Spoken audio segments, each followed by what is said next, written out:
On today's DNVR Broncos podcast, we are breaking down Jaylen Waddle's introductory press conference. We are going to hear from Jaylen. We're also going to hear from Brian Baldinger for the first time about what Jaylen Waddle brings, and the Broncos have an outside free agent signing. We're going to break it all down starting now.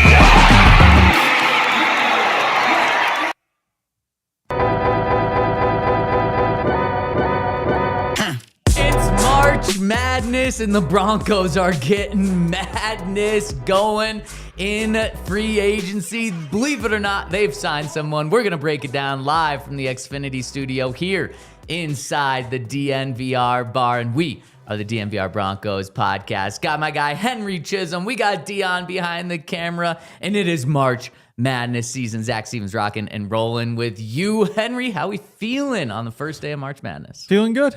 I'm watching basketball.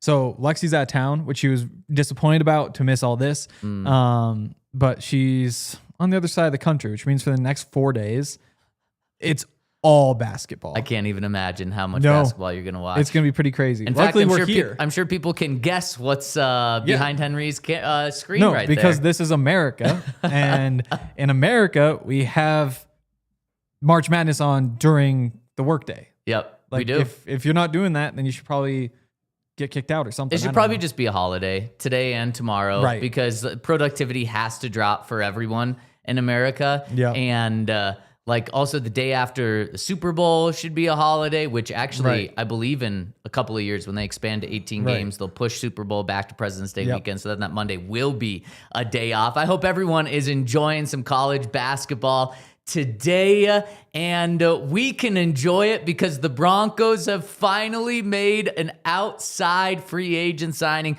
On today's show, we got a big show. We're going to hear from Jaylen Waddle, who talked to the media for the first time since the trade went through. We're also going to talk to Brian Baldinger about the trade and what Jaylen Waddle brings to the Broncos. But let's first start off with the breaking news of the day. Henry, the Broncos have officially signed their first outside free agent, and it's a backup safety, Tycen Anderson from the Cincinnati Bengals. Does this move just get you going?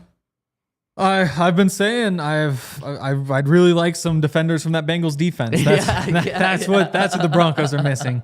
But no, it's a backup safety. I was on the draft pod this morning, so I haven't had a chance to really dig in too deep. But the fit makes sense. It seems like the door is very much open for a drafted safety. You wonder what they're going to do with the third safety position. And when you make a move like this, you say you're probably not getting like some exceptional third safety to plug in who's like should be a starter somewhere, but we're going to try to use three safeties. And that didn't make sense for them for a lot of reasons. But when you make this move, you say, okay, should be a tick in front of JL Skinner and Devin Key in terms of just like what he's done in defense, because he played a whole bunch for the Bengals, I believe, in the past couple of years. I did like the quick research yesterday when there was the rumor and then stopped immediately when the rumor stopped. But it does leave the door open. I think when you've got kind of those vets, the special teams guys, it leaves the door very much open to go draft a safety as well to kind of throw in there. But you no longer feel like we have to draft one early who we think can play right away. So yeah, it's a good clean move. Probably not much to worry about. Yep, exactly. It's probably going to come in near the vet minimum there. Last year, he played 6% of the Bengals defensive snaps, so he actually wasn't a reason that the Bengals defense was that bad. He played 83% of the special team snaps, though, so core special teams guy. And Henry, what's interesting about this is the Broncos, since Sean Payton's got here, they've made one of these signings the second week of free agency every single year. And not a single of those guys has actually like made the team or had an impact on the team. But it seems like when they sign these guys, it's like, okay, there's your veteran special teamer, just going to be great. Since Sean's been here, they've signed these guys and they just have not panned out. So we'll see if he pans out. And honestly, this is going to be, it's a little bit of a test for JL Skinner and for Devin Key. Like, can you beat out a fourth-year guy that we're bringing in to be the backup safety? And so this is just competition at that safety spot, and we'll see where it goes from there. But the Broncos' first move is, unsurprisingly, special teams, because they like to pick up those type of veterans right there. So that's the update on the front of Broncos free agency. We'll see if they continue to make moves this weekend or next weekend. Probably more moves along these lines, especially after the big move that the Broncos made by trading for Jaylen Waddle, and the trade became official. You guys did an awesome 90-minute special show yesterday. I was supposed to join you and to break down Jaylen Waddle's press conference, and then his press conference was an hour and 5 minutes after the time that they expected. So wasn't able to, but we've got it all for you right now. And before we dive in, Henry, the news everyone wanted to hear. Jaylen Waddle is officially wearing number 17 with the Broncos. Yeah, no, it makes sense. He was going to get that one way or the other. Good for him. Can start ordering the jerseys, I guess. You like it? Yeah. Yeah. It's his number. I was going to say, I actually think 17 is a bad number for a receiver, but he pulls it off well. And it is his number. Back at Bama, he was wearing it. He wore it at Miami. So absolutely love that. I think there's going to be a lot of 17 jerseys in the stands this coming season. Yeah. Now I'm curious where he would rank. They'll definitely make them. Oh, like, yeah. They'll make them.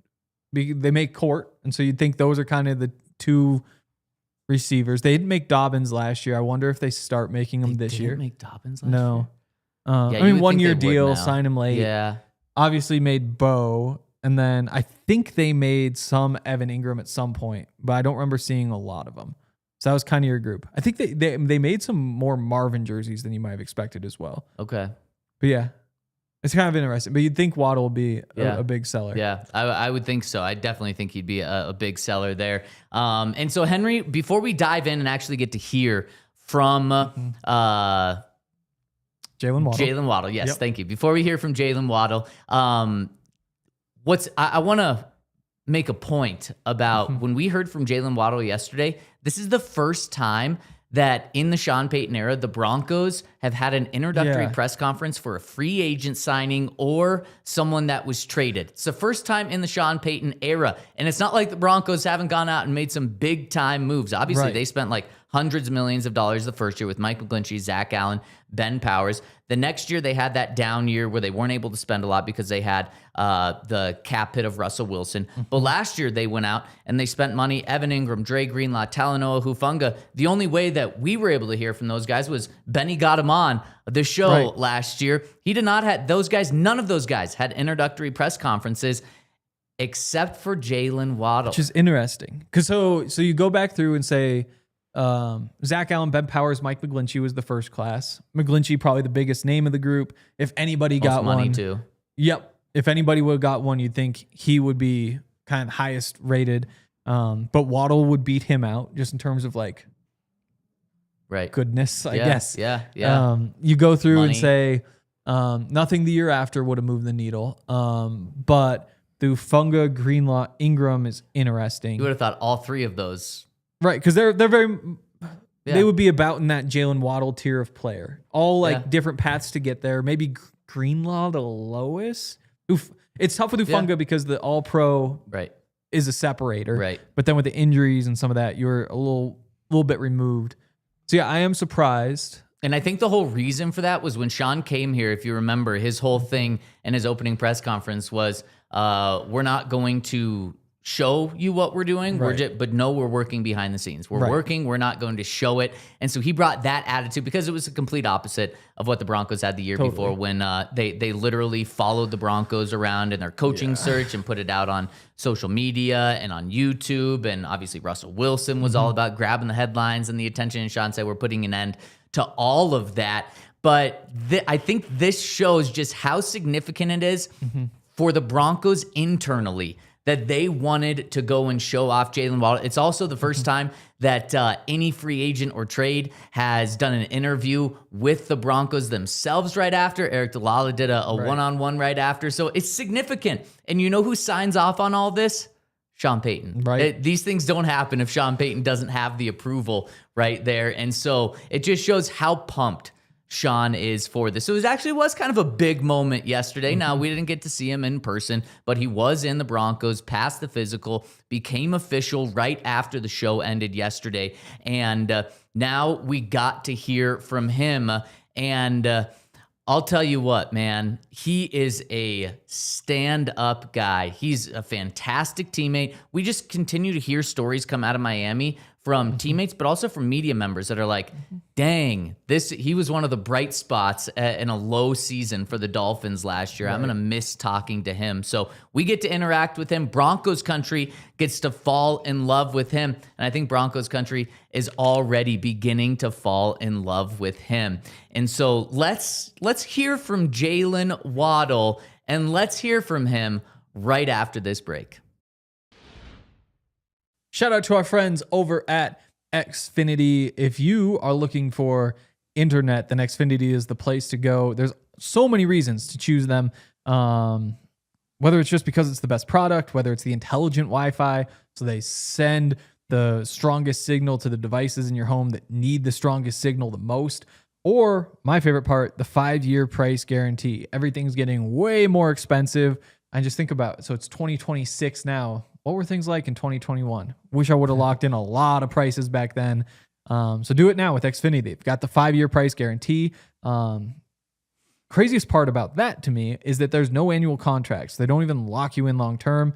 You just sign up, you get the price guarantee, cancel whenever you want, no hidden fees, and you get Xfinity's best equipment included. A lot can change. Lock in those prices. Unlock the possibilities with Xfinity. Learn more over at xfinity.com. Xfinity, imagine that. Select plans only. Restrictions apply. And speaking of locking stuff in, you're going to want to make sure you lock in your Coors Lights for the weekend starting now. If you haven't already, it is March Madness, and that means you're probably going to be sitting by the couch, probably going to be chilling with friends, and you're going to be chilling with college basketball all weekend, and you want to make sure that you got your Coors Lights stocked up. You can get Coors Lights pretty much anywhere that sells beer, and there's a lot of noise this time of year, but now you just get to chill with Coors Light and chill with college basketball. It is the perfect time for Coors Light. I'm going to go pick up myself some Coors Lights on the way home from this to be able to hang out this weekend with Coors Light.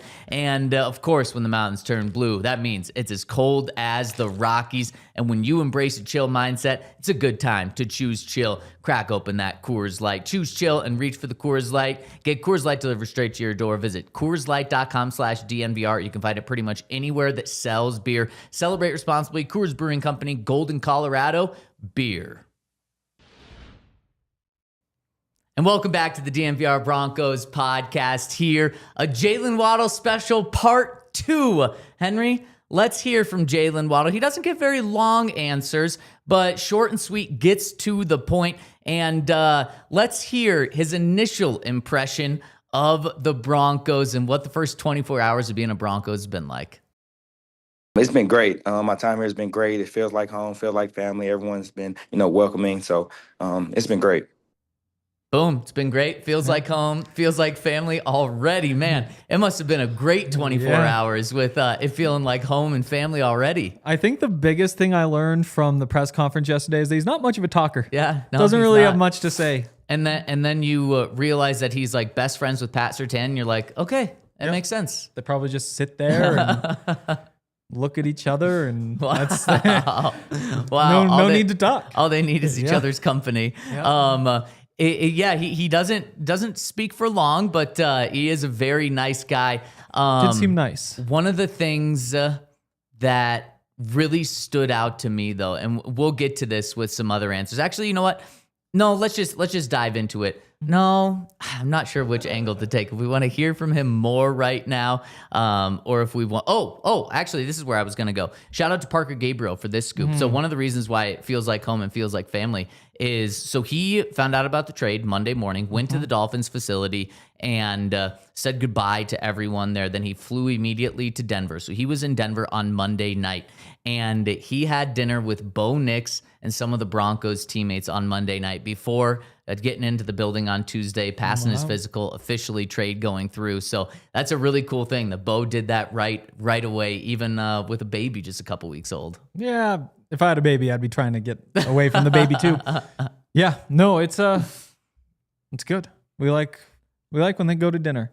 Yeah, with their teammates. Yep. I like it. You're being sarcastic. Yeah, no. I do It's like a good that. thing. It's Yeah, I'm sorry. Broncos too corrected me. Said it was Tuesday night right. when everything You happened. need some. The throw. What do they call it? The throwing camp. Oh throwing, yeah.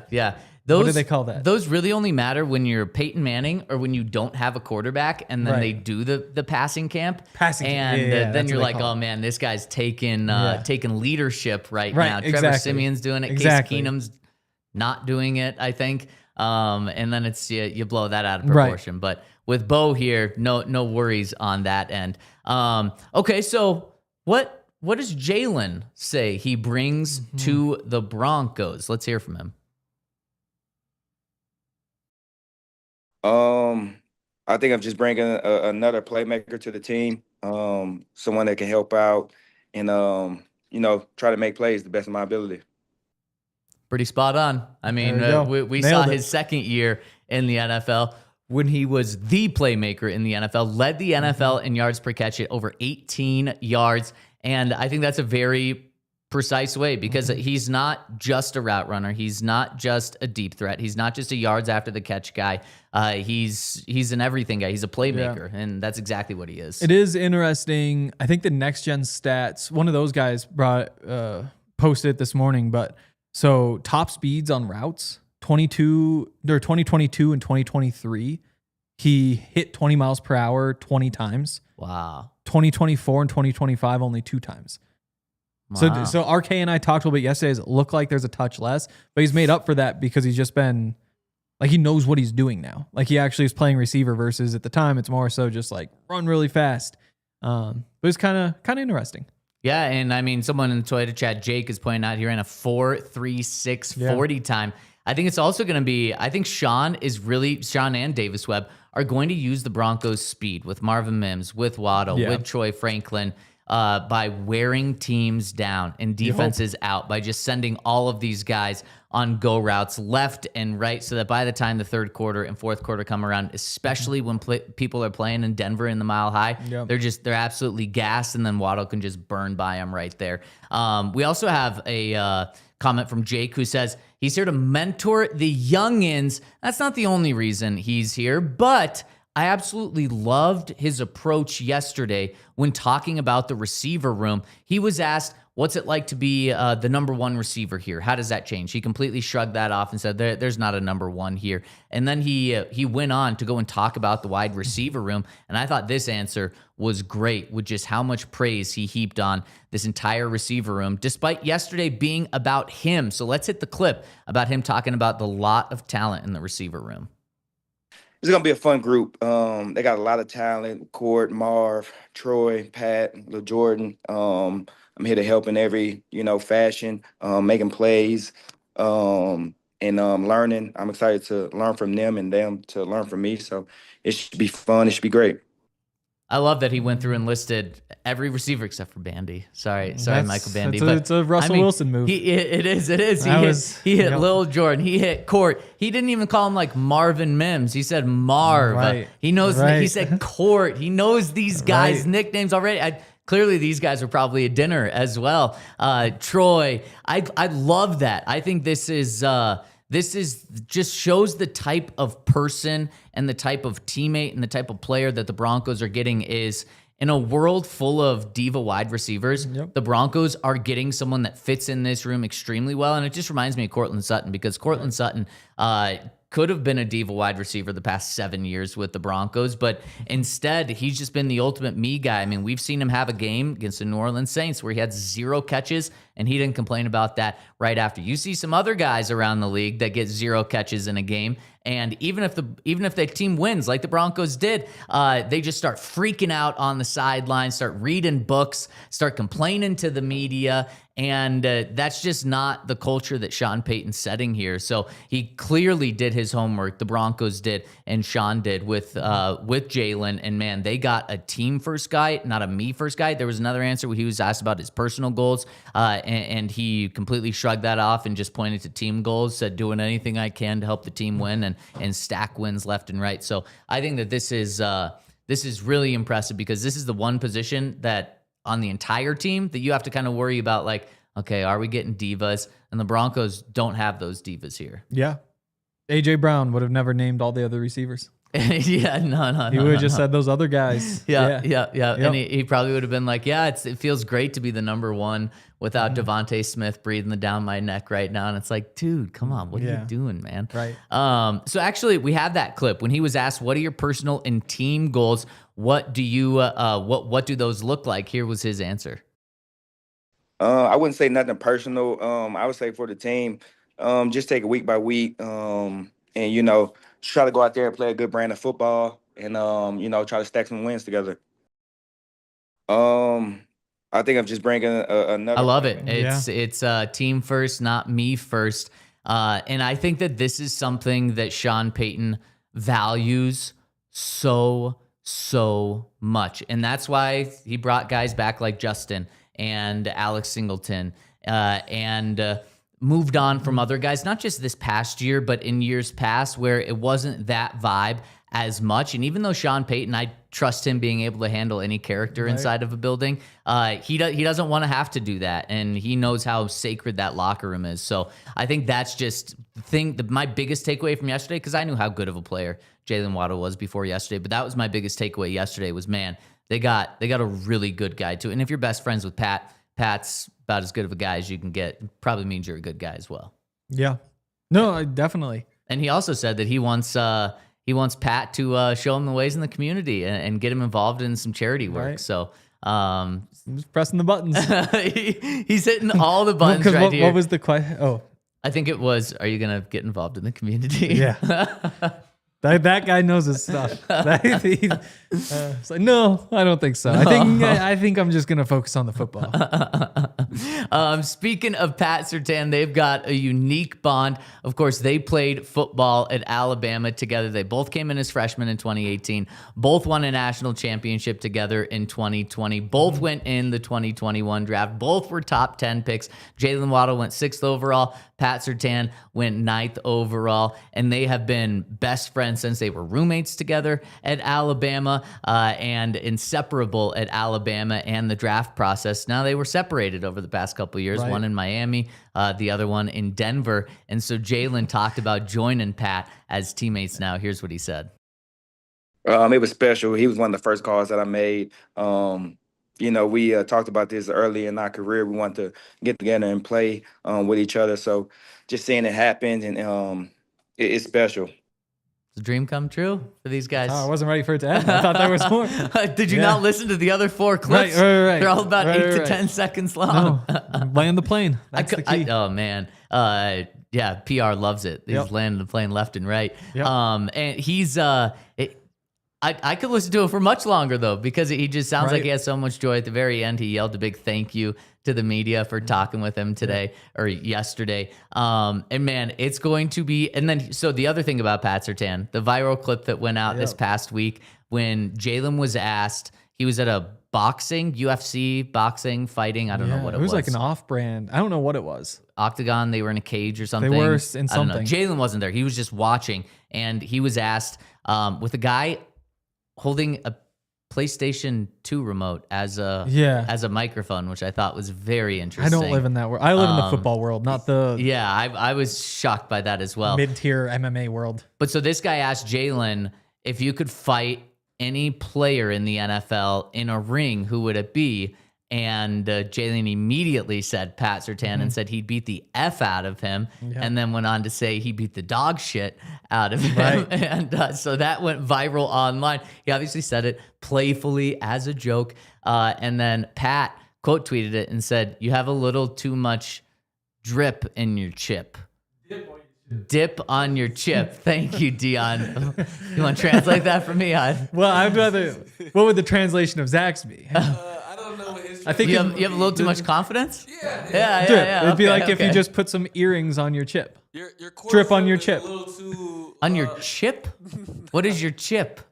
Well, like think of it as salsa. A metaphor. Like you put a little too much. right. Oh, there's Right. kids. Cause the chip to break. You know, like. Oh, It'd be- it literally means that. Yeah. Oh, Right. I But thought he was talking about like jewelry he was wearing. Well, I'm like, yes. he's not actually wearing jewelry. so then though. you imagine drip on the chip would then be like a chain or like some. But why some would earrings. too much be bad? I mean, I think you can never put enough salsa Well, on a chip. A chip would just be a weird place to put it, I guess. all about Well, ratios. right. Oh, it's about you having have the too right. much, I then see. you start spilling So Pat's calling him out for being 5'10", 185 and not 6'3", 205 Right. like him. You know, like he's Ah. Dion, producer, might actually be our intermediary, considering he was teammates with Jaylen Waddle. That's teammates? actually- Were you teammates with Jaylen? Yeah, we play 7-on-7 Did, together. Yeah. did you get the scoop from him yesterday? I don't know. Did when you I got ask the him, scoop. Dion? Did they ask you about him yesterday? No. We No, we got to get the should've. whole story right Yeah, now. yeah. So Dion, you grew up with Jaylen Waddle. You were teammates with him. You also are on a magazine with him. Why have we just not tossed the show to you yet, Dion? Take over. No, I played 7-on-7 with the Jaylen. So Don't downplay that. and if you can think about it, like obviously the best players from the entire city were trying to come together to be on the same team. So Right. we played on 7 Little flex. 7 together. So if you look up fast 7-on-7 Houston, you'll probably see some crazy Jaylen Waddle highlights. If you look up Jaylen Waddle Episcopal High School, crazy highlights because his high school was like maybe 10 minutes away from mine. Yep. So Yeah. were you going up against him one-on-one? No, because we were both like I played running back. I played a little slot behind him. You know what I mean? But Yeah. I played running back, so we were both on offense. But for us, it was just about cooking the defense. Did you right. did you know he was that good? He's been a freak forever since he was 14. Since he was 14. There's a stat that came out that said in high school he scored on 54% of his targets. Oh my! That's of pretty his crazy. Targets. Every time he was targeted, every time he caught the ball, he scored a touchdown. Think That's about pretty that. crazy. That is wild. Holy cow. Man, there you go. One of Jaylen Waddle's teammates. You're gonna have to lure him into the not lure him, but you're gonna have to get him into the bar Yeah. and on the show. Right. That is really really cool. And obviously then Jaylen Waddle. I mean, everyone knew he was that good coming out of high school because he was 5-star. Went to Alabama, played pretty much right away. How about this stat? This blows my mind about how good Jaylen Waddle was in Alabama. His final season, which was only his third year at Alabama. Henry, in the first 4 games of the season, they were all against SEC teams, Okay. and he had almost 600 receiving yards, 4 touchdowns, to over, I think, 26 catches. He was averaging 150 yards per game.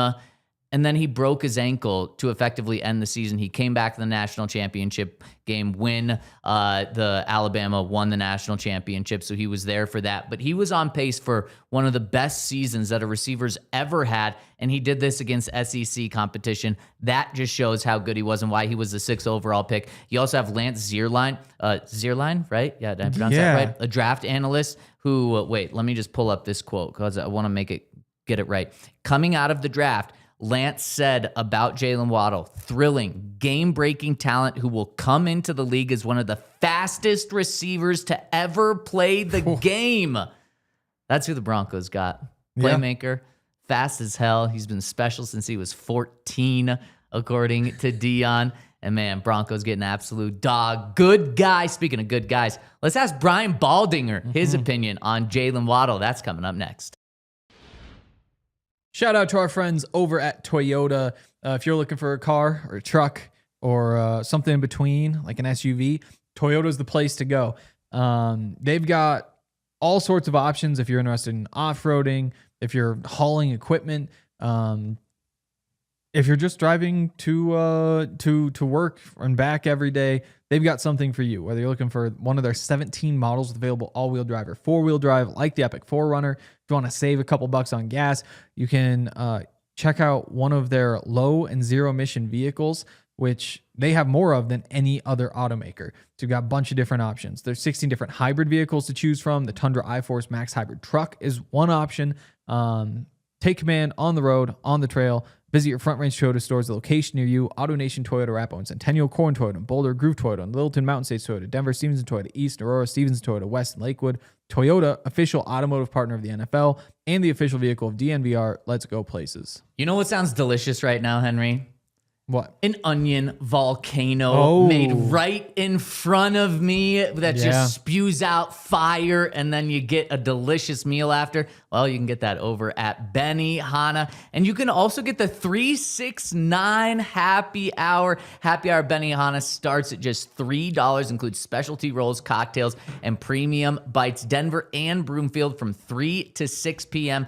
Monday through Friday. The Hibachi Grill is the field. The show happens right in front of you, and it's more than just a meal. It is an experience. Everyone loves a good hibachi meal at Benihana, whether you're a kid, whether you're an adult, whether you're out with friends, whether you're with a loved one. It is a great place to go. It's such a good place to go. I've got a friend coming into town tomorrow. I'm going to Benihana for actually Saturday night, going to Benihana to get me some hibachi. It is absolutely delicious, and you can even do the Wagyu of the world, where you can get premium steaks served right in front of you from Japan, Australia, USA, and even better, you can have it finished with one of the favorite butters: honey butter, lobster, Wagyu, umami, and truffle. Make your reservation and find out more at benihana.com. And shout out to everyone who's tuning in with us. We need a Baldy emoji for the supporters club people, because I mean, we've already got a lot of people dropping in just baldies right now. What would that be? How would you make a baldy it'd be emoji? The finger. It'd be the crooked pinky. Yeah. Wow. So just like a fist, and then the pinky's or just you could like, even have the open hand with the pinky off to the side. Yeah, that's true. Like really out to the side. Yeah. I like that. That's a good one. Baldy was looking sharp last week when we talked to him. Excited to talk to him today. A couple more notes on Jaylen Waddle when I was just scanning things. Was hoping to give them to you guys yesterday, but wasn't able to with the Broncos press conference going long. He had the second, he's an elite vertical threat. He had the second most receptions on vertical routes last year at 21. Courtland Sutton right behind him at 20. The Broncos have two of the top 5 guys in terms of efficiency and connection on vertical routes last year.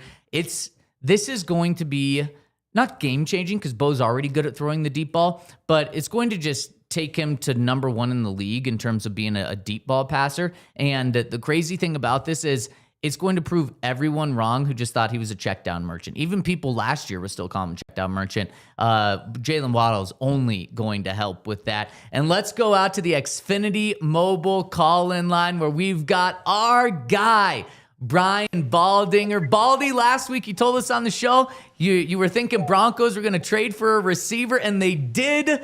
Jaylen Waddle is a Denver Bronco. What's your initial thought on him joining the Broncos? Initial thought was, wow. I mean, to give up a first, a third, and a fourth to go get a receiver, it seems like a pretty high price tag, but it kind of makes the team pretty complete right now. You know, when you think about what they have added, whether it's bringing J.K. Dobbins back, bringing the majority of the defense back. I think Bo Nix has to love it. He's 27 years old. He's been highly productive, highly healthy. He's a great route runner. I think it's time for Bronco fans to learn how to do the Waddle right now, because obviously when he gets to the end zone, that's what he's going to do. Yeah, it's interesting because it's been a few years since somebody's traded a first-round pick for a receiver. And so you go back and look at those guys from 2022 where there were a bunch, and you see like A.J. Brown, for example, down in Tennessee getting like 1,000 yards a season, and then immediately jumps up to the 1,400s per season when he leaves Tennessee, gets to Philly.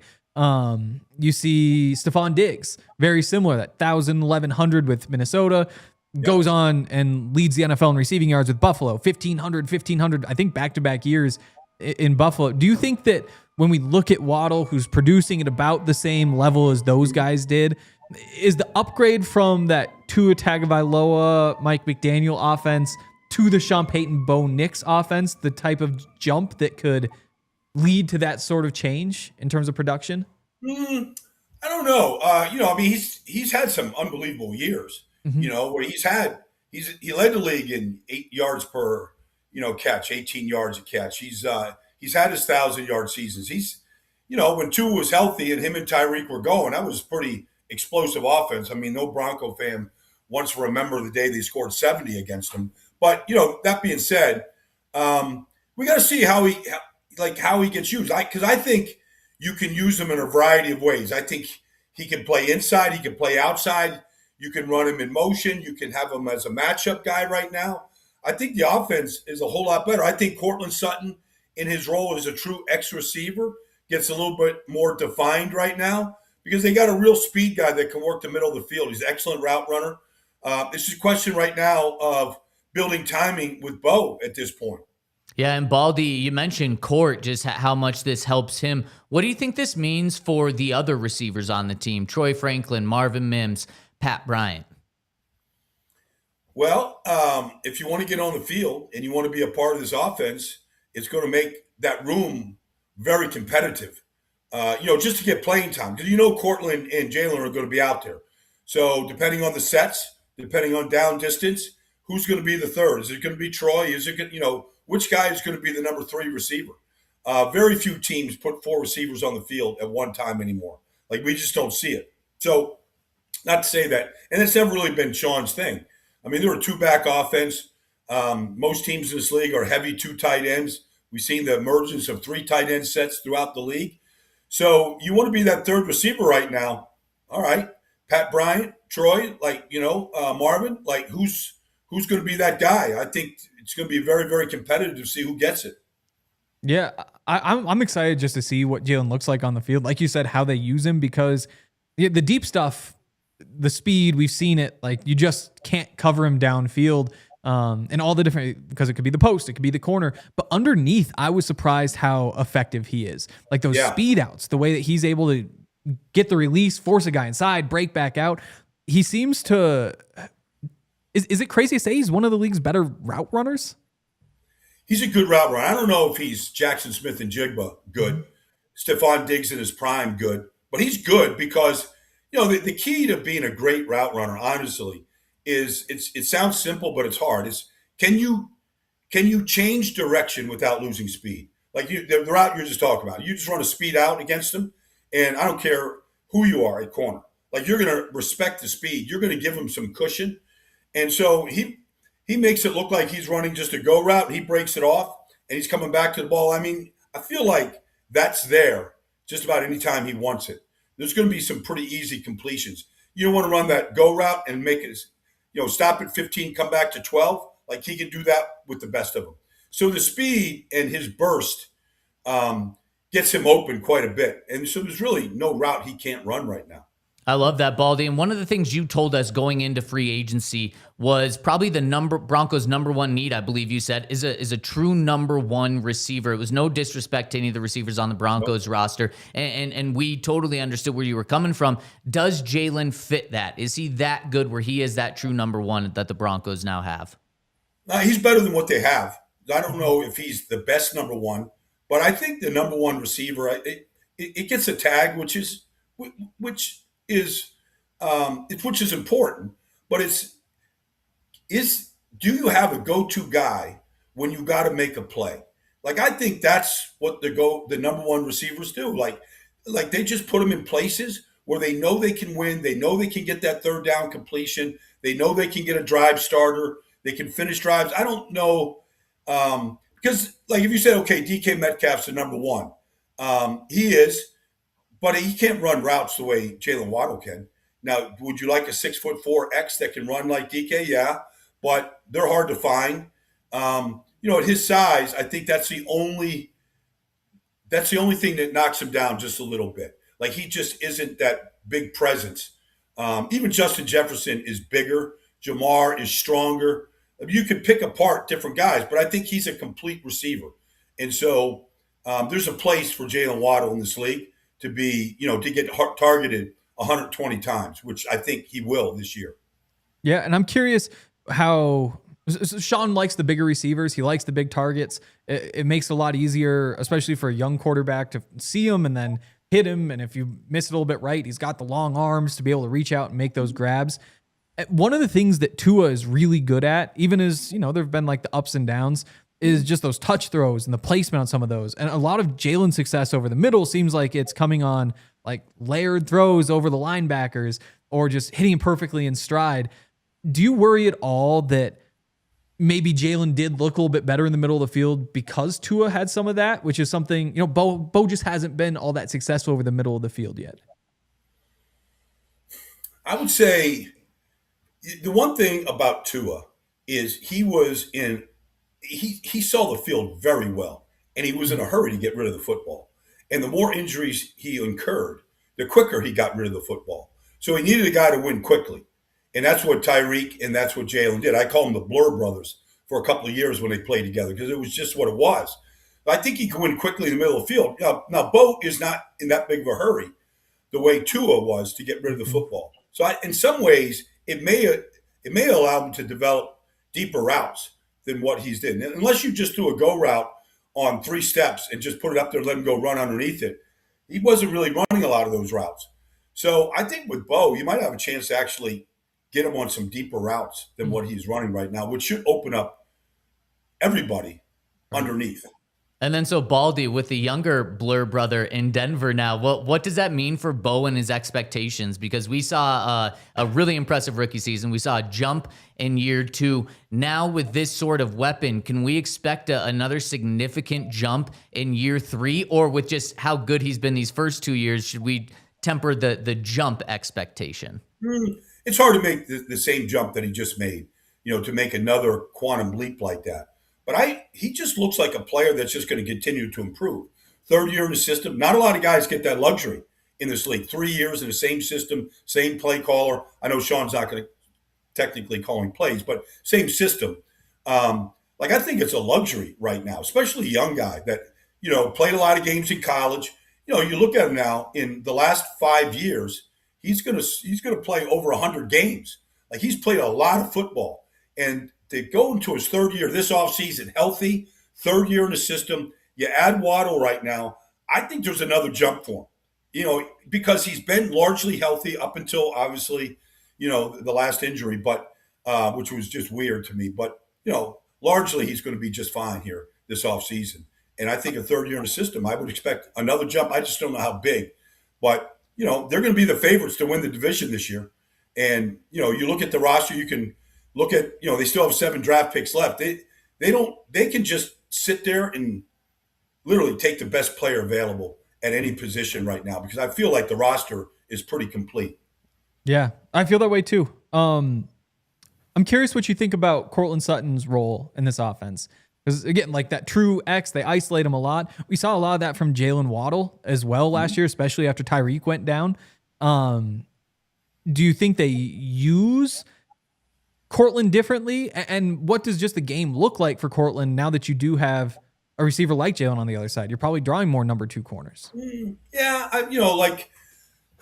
look, Courtland is going to beat a lot of corners just because of his size and, his ability to use his size. I mean, he's not as big as Michael Thomas was when Sean had him in New Orleans when nobody could cover him just because of his size. I don't think he's going to get targeted like that.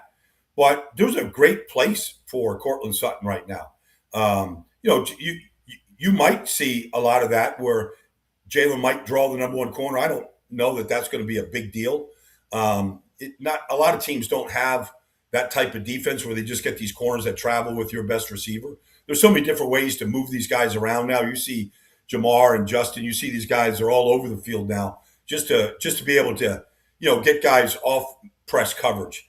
Stack routes and bunch formations. There's so many ways to kind of loosen things up right now, the way play callers are designing offense. So I think there's a good place for Courtland. I don't know that he's going to have a diminished role just because Jaylen's coming in. They're going to have 2 really good receivers that can win in a variety of ways right now. Baldy, final football one for you here. You mentioned the draft. Broncos don't have their first pick until 62nd in the draft after trading that first rounder away. And you mentioned Broncos just go best player available. If you got to choose, though, which position it is, which position do you think would be the best use for the Broncos' first pick in the draft? I don't think you could ever go wrong with drafting in the trenches. They lost John Franklin Myers.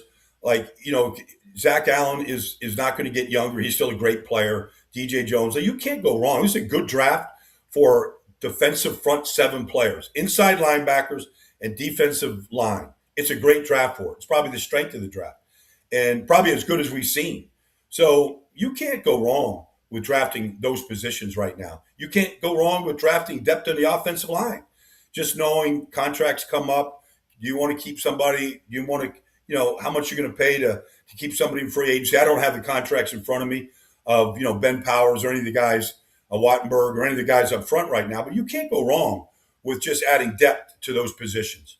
I absolutely love it. Baldy, before you get out of here, the weather's been incredible. I know you've had to spend some time in the ocean here. What's the most recent marine animal that you've seen down there?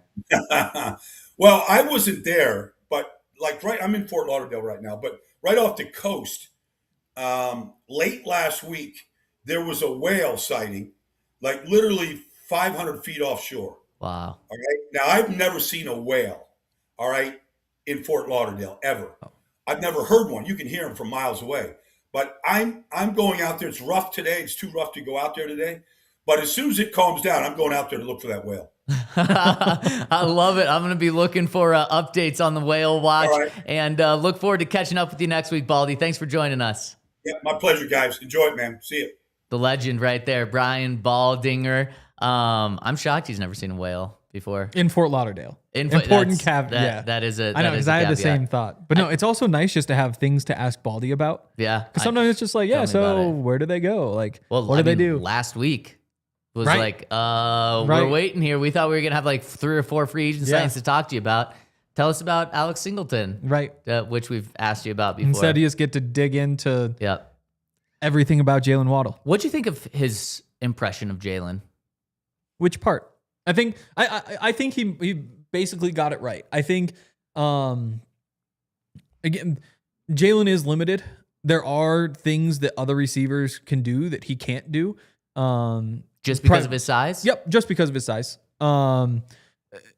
He's a smaller target. You don't see so many of the toe tap tracking the ball over the sideline catches, which occasionally those smaller receivers sometimes have more. You think of Antonio Brown was just a magician on the sidelines and would always reel those in. Justin Jefferson's another guy, a little bit bigger, obviously, but makes some of those tricky over the shoulder where you say, if you can just put the ball right on him, he's going to find a way to get it. And then there's obviously the bigger guys who can go up and just catch the ball over the top, or the guys who can make the crazy one-handed catches OBJ. And I'd say hands are even potentially a plus for Jaylen. They just aren't the freaky plus that separates that top tier of Jamar Chase once a game. You're just gonna be wait, he was open and I didn't think he was open. And there's that list of 8 of those guys, or maybe not even that many. And then just the fact that he's a little bit smaller target. It's a lot easier to get a ball to a guy who's bigger because it's literally just an easier throw. If I'm this big versus this big, it's different. And if I'm this big, then my arms mean I'm this big. So I can go all the way up here. Whoa. Very few receivers. I mean, AJ Brown is. AJ Brown's got that width to him. He didn't get it. Oh yeah. No, we're talking about something else. But yeah, I think that those are kind of the limitations that make him, like Baldy said, he's not just somebody who it's third down. He's automatically just your go-to guy.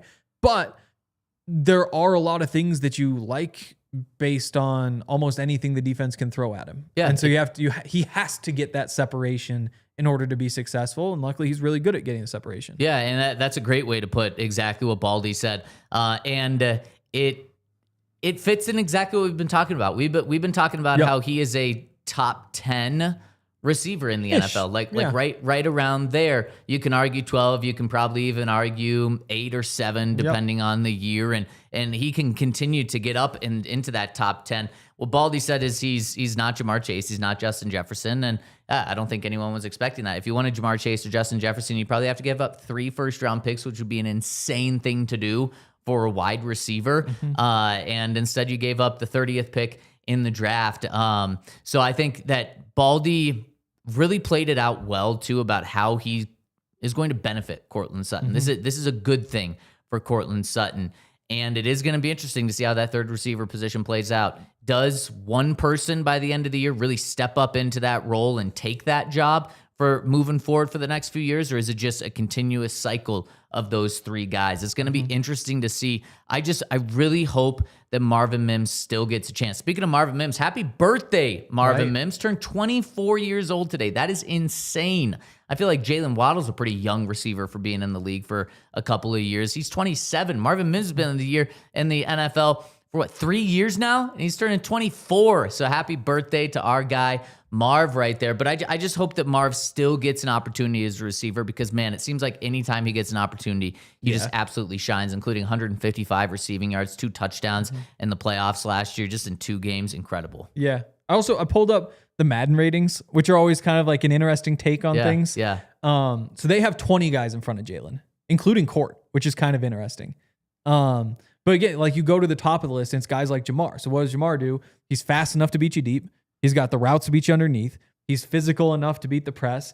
He can go up, and while he's not the biggest himself, he plays bigger because of the strength and the explosiveness, and then just has like the insane hands to make the crazy catches too. Yeah. And so again, like in every one of those boxes you'd look for, run after catch as well. Yep. You can give him the ball on screens. So in every one of those boxes, he just grades out about as high as you can. Yep. And that's why 99 overall. But you go through and see like, okay, Puka, similar to Waddle, I think in a lot of ways. Not as fast. Waddle has the speed. Yep. But in terms of the separation, Puka is like a step ahead and then just has more of like the one-handed, like goes and gets it. And you kind of go through and just see like where things change. Like Amon-Ra St. Brown, less speed, but then even up another tier with some of that stuff. Right. JSN, Justin Jefferson, CeeDee Lamb. Like you go through and then realize that there is kind of that tier of like they have him near same actually as Garrett Wilson and Malik Neighbors.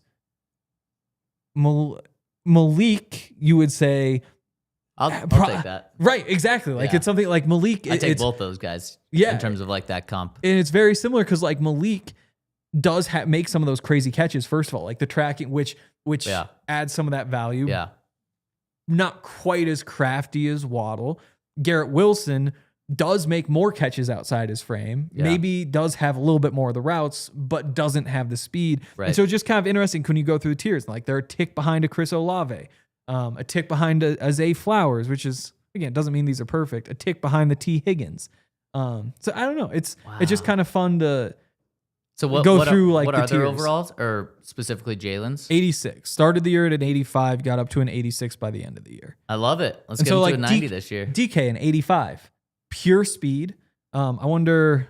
So they even have size. Waddle as a tick faster, but then you have the size for all the jump ball stuff down the field, but you don't have any of the routes. And so that's why you say Waddle in front. And again, like not perfect ratings by any means, but just to kind of compare to the guys in that tier. Man, there just are so many good receivers. So many good ones in the NFL. Receivers. It's like there are so many good receivers in the NFL, so few great quarterbacks in the world. Right. Offensive line probably goes more toward the quarterbacks where there's fewer of them than you actually need. Receiver might be the wealthiest position in terms of just like the talent that's there. And it just makes it interesting when you try to figure out who would you prefer. Because if you were to ask me what receivers would I put in front of Jaylen Waddle, Terry McLaurin wouldn't come to mind. But then you see the list and you're like, that's true. Terry McLaurin also does exist. Mm-hmm. You just wouldn't really think of it. Yeah. But even out there, it's like maybe not quite as fast as Waddle, but close to it. Yeah. And the craftiness and proven and all that sort of stuff. It's like, what do you do with the Devontae Adams at this point? It's like if you're planning for the future, you certainly want Waddle, but Devontae is still kind of doing his thing. Yep. Even if at any moment it could all crash. So it's crazy. And that's why when you say like, where does he rank against other wide receiver ones in the NFL? All of a sudden he's way down. But if by the end of the year you're saying he's actually in the top 8, you're not surprised at all. But there are just so many guys who have different skill sets or similar skill, whatever it may be, who are also just coming off like a 1,200-yard season or something. Yeah. And you're just like, well, you have to do that. But it is interesting to see, like Courtland in 87, Waddle in 86. Yeah. And it's just like, because... Yeah, so Madden has Court as the Broncos number 1. Right. And if you're a defense, how do you play? It's not as simple as, like, if you're the Broncos, do you just put Pat on Waddle? Or do you say you put Pat on Court, feel good about that, with Riley on the other side, who's twitched up a little bit more, and you're probably just leaving safety help regard. Like, it is interesting in how you decide to defend these guys. Especially just with the size differences and with Pat's unique size. Right. You probably are just leaving Pat on one side, Riley on the other. You're not following either way. Probably not. And then you're right, safety help for Waddle. And if that's what a team with like a true number 1 corner, right, and you don't worry too much about the, I guess drop off isn't the word, because there is a significant drop off because it's Pat. But guys who are good at what they do on the other side, the second corner. Like if the Broncos aren't following Jaylen Waddle, if they were to game plan, you'd imagine. I mean, what team would? Yeah. So the matchups are going to, which allows the Broncos to do more with those matchups too. Right. Like you're going to know more. So this guy's going to be on the right. This guy's going to be on the left. Yep. And how do we want to attack? It's a great point. It's a great question. Gen X Hive Mind says we have 1A and 1B at wide receiver. As of today. Yeah, exactly. As of today, I still don't think it's out of the question that the Broncos will have a 1C at wide receiver by the end of the season. That would be crazy. And it would be. I mean, just look at Troy. Look at Troy's progression, man. 200 yards as a rookie, 700 yards his second year. That's why I was comfortable with the Broncos going into this season with the receiver group they had. Now, I love the addition of Jaylen Waddle because it just upgrades instantly, and I still think it allows Troy to become that guy. But man, with Troy, if he just takes another step, not even a massive step, another step, he's at 1,000 yards right there. Now, obviously, probably hindered in terms of like actually getting there with bringing Waddle in. But then Mims, what if they just actually use him as a receiver like they have in certain games, as like a full-time receiver? And man, he's a 1,000-yard guy. He's been on incredible pace. And then Pat Bryant might be Sean's favorite receiver on the team, or at least favorite young receiver on the team. And so, I mean, he just has all the upside in the world too. And that's probably a reason why you won't see a 1C receiver evolve, is because they're just all three going to rotate. But man, I think all three of those guys have the talent and opportunity to potentially become that type of guy and be like right up there with Court and Jaylen in a good way. Yeah. And I think you just don't know how it's going to play out. And I've gone back and forth. Like the fact that Jaylen Waddle he was third in catches, 10 to 20 yards downfield in the middle of the field, the middle third of the field. It's like he is incredibly successful there. Bo, of the 33 quarterbacks who threw the most passes, ranked 32nd in passer rating out of those 33. In the middle of the field? In that particular box where Jaylen Waddle is just... And so, like, to me, this whole thing, like, whether the trade was worth it, whether the Broncos have, like, this high-powered offense, might just come down to what happens in that box. Like, is that, like, Jaylen Waddle is the answer to that? And it turns out the problem was you just didn't have guys like receivers who excel in that area? Or is it Bo just isn't great throwing over the middle of the field, and so all of a sudden you lose some of the value that he brings? Yeah. In a perfect world, obviously, you just say like, oh, this is perfect, which opens up Evan Ingram underneath and all that. But that to me is the real swing, is what happens in that box 10 to 20 yards downfield. Because if you get, then your linebackers dropping back, and what does that do for the run game? And then the nickel is pinching in. The safeties are kind of leaning in. You're opening up the boundaries for your other guys. Like, that's what it all hinges on. And I think it's kind of on Bo. It's like, you know that you have one of the, maybe he isn't one of the three best, even if he was production-wise one of the three best, but one of the very best in the league in that spot.